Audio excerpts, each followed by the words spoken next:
অষ্টাদশ লোকসভা নির্বাচনের প্রথম দফার যে নির্বাচন, সেই প্রথম পর্যায়ের নির্বাচনে আজকে পশ্চিম ত্রিপুরা পার্লামেন্টারি কনস্টিটিউয়েন্সি নির্বাচন সম্পন্ন হয়েছে।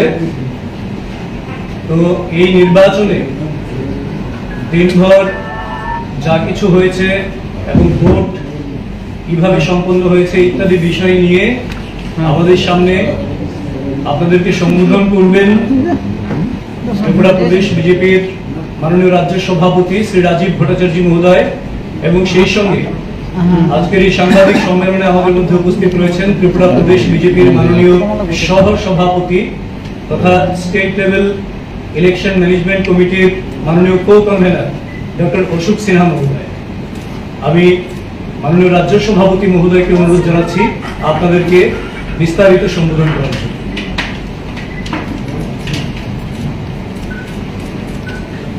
আজকের এই প্রেস কনফারেন্সে আগত আমার সাংবাদিক বন্ধুদের অনেক অনেক শুভেচ্ছা অভিনন্দন জানাচ্ছি। আজকের এই প্রেস মিটে উপস্থিত রয়েছেন আমাদের স্পোকসপারসন সুব্রত চক্রবর্তী এবং আমার স্টেট কমিটির যিনি ভাইস প্রেসিডেন্ট এবং নির্বাচন কমিটির co convener doctor Ashok Sinha মহোদয়। আমরা উৎসাহ এবং উদ্দীপনার সঙ্গে অষ্টাদশ লোকসভা নির্বাচনে প্রথম দফা নির্বাচন সংগঠিত হয়েছে আজকে। আমাদের এই পশ্চিম ত্রিপুরা আসনে আমাদের প্রার্থী হিসাবে আমাদের রাজ্যের প্রাক্তন মুখ্যমন্ত্রী বিপ্লব কুমার দেব এই কেন্দ্রের প্রার্থী হয়েছে এবং তার পাশাপাশি আমাদের ৭ রামনগর বিধানসভা কেন্দ্রেরও উপনির্বাচন সংগঠিত হয়েছে। সেখানে আমাদের প্রার্থী হয়েছেন আমাদের রাজ্যের মেয়র দীপক মজুমদার মহোদয়। এবং সকাল থেকেই উৎসাহ উদ্দীপনার মধ্য দিয়ে এই লোকসভা নির্বাচন এবং ৭ রামনগর বিধানসভার উপনির্বাচন সংগঠিত হয়েছে। মানুষের মধ্যে স্বতঃস্ফূর্ততা এবং উৎসাহ উল্লাস দেখা গেছে। কারণ আমরা জানি যে আজকে বিশেষ করে এই গ্রীষ্মের তাপদাহ কেউ উপেক্ষা করেও মানুষ এই ভোটদানে অংশগ্রহণ করেছে। এখন পর্যন্ত আমার কাছে যে নির্বাচন কমিশনের যে রিপোর্ট এসেছে তাতে আমরা লক্ষ্য করেছি যে আমাদের 81.23% ভোট এখন পর্যন্ত আমার কাছে যে খবর এসেছে সেই 81.23% ভোট পড়েছে।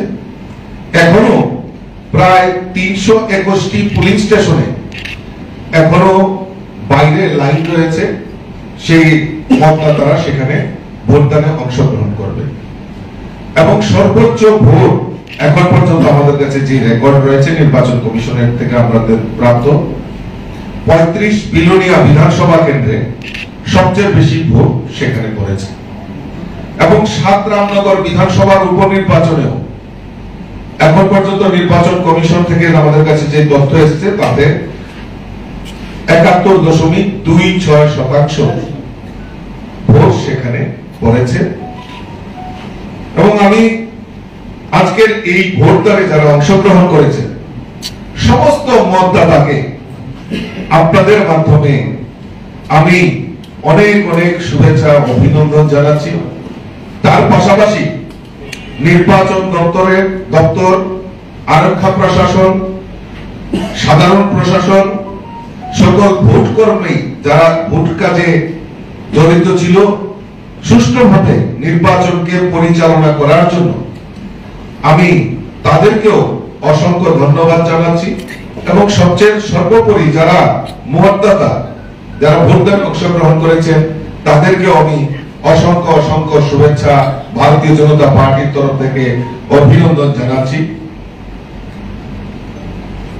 এবং আমি বিশ্বাস করি যে আমাদের মোদীজি দেখানো পথকে অনুসরণ করে এই রাজ্যে মানুষ স্বতঃস্ফূর্ততার সঙ্গে ভোটদানে অংশগ্রহণ করেছে। আজকে সকালবেলা থেকেই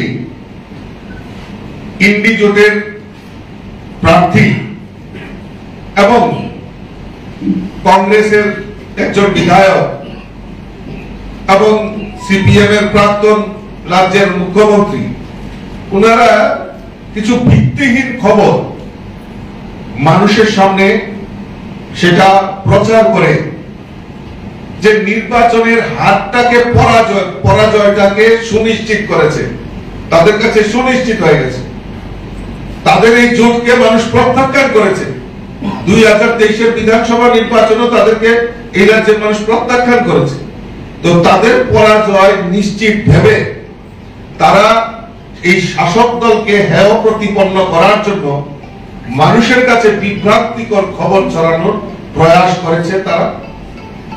আমি ভারতীয় জনতা পার্টির প্রদেশ সভাপতি হিসাবে তাদেরকে তাদের এই ভিত্তিহীন যে খবর সম্প্রচার করা হয়েছে বা ভিত্তিহীন ভাবে তারা অভিযোগ করেছেন, তার সুযোগ্য জবাব এই ত্রিপুরা রাজ্যের মানুষ ভোটদানের মধ্য দিয়ে সেটা তারা প্রমাণ করেছে।